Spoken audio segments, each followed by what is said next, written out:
Pakatan Harapan dikenali secara rasmi setelah penggabungan Parti Keadilan Rakyat, Parti Amanah Negara, DAP dan PPBM bersepakat untuk bersama-sama menyertai PRU 14 secara koalisi.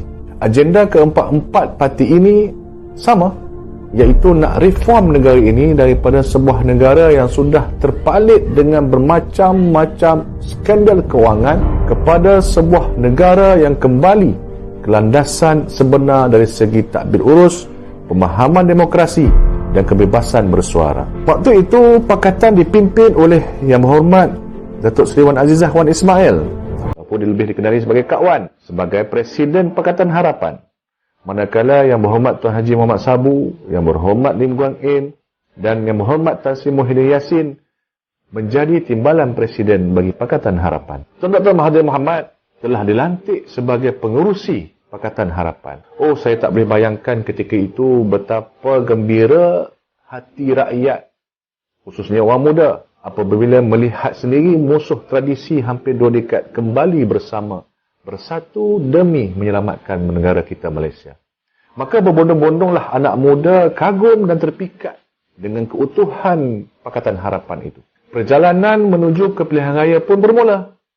Siang, malam, pagi, petang tak cukup di meja rundingan, tak cukup dalam bilik mesyuarat, pindah ke kedai mamak, tak cukup kedai mamak, di kedai-kedai tepi jalan dan sebagainya. Pakatan Harapan berbincang dan membawa satu hala tuju secara berpasukan. Di saat penentuan kerusi, sekali lagi Pakatan Harapan diuji. Tapi semua otak-otak politik yang ada dalam Pakatan Harapan ini, ada yang berkeras, ada yang berkorban, ada yang sukarela nak bagi kerusi.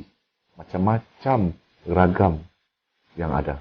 Akhirnya, pada bulan Januari 2018 bertempat di IDCC Shah Alam, saya masih ingat ketika itu, Yang Berhormat Datuk Saifuddin Abdullah ketika itu sebagai Ketua Setiausaha Pakatan Harapan, yang kini dia juga salah seorang daripada pengkhianat yang telah menjatuhkan kerajaan Pakatan Harapan, telah mengumumkan jumlah pembahagian kerusi dan manifesto Pakatan Harapan yang telah pun ditandatangani oleh semua Presiden-Presiden parti, termasuklah Tan Sri Muhyiddin Yassin. Dalam ucapan khas Tun Mahathir Mohamad ketika itu, Tun sendiri berakui bahawa kejayaan membina kesepakatan dalam pembahagian kursi ini adalah kerana rundingan yang harmoni antara parti, dan Tun juga menyatakan dengan jelas Abang Mat kita, Yang Berhormat Tuan Haji Muhammad Sabu, antara tunjang utama yang menjayakan segala rundingan kursi ini.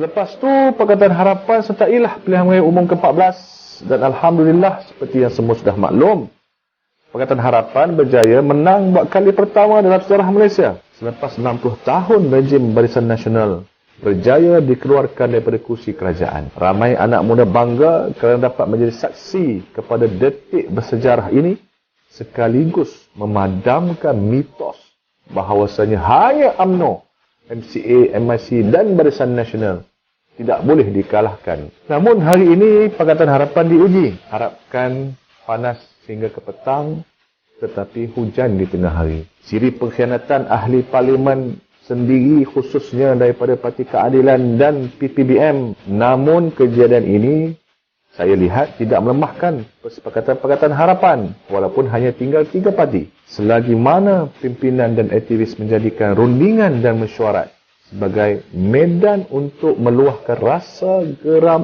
marah, fokus kepada strategi, selagi itulah Pakatan Harapan akan dapat kita kekalkan dan kita menjadikan Pakatan Harapan terus relevan di dalam negara kita Malaysia. Dalam Pakatan Harapan tiada istilah Abang Long, tiada istilah Abang Ngah atau Abah. Kita semua rakyat Malaysia yang nakkan satu yang terbaik untuk negara ini. That's all. Itu saja. Dan kunci kekuatan Pakatan Harapan adalah rundingan face to face. Dan gunalah kunci ini untuk kembalikan mandat rakyat yang telah dicuri oleh Perikatan Nasional. Jangan sesekali menjadikan media sosial sebagai tempat untuk melepaskan geram dan sebagainya. Jangan jadikan rakyat utama gelisah dan pastikan fokus kepada strategi bagi mengembalikan kembali kerajaan yang telah dipilih rakyat pada PRU 14 yang telah dicuri oleh Perikatan Nasional. Sekian, terima kasih.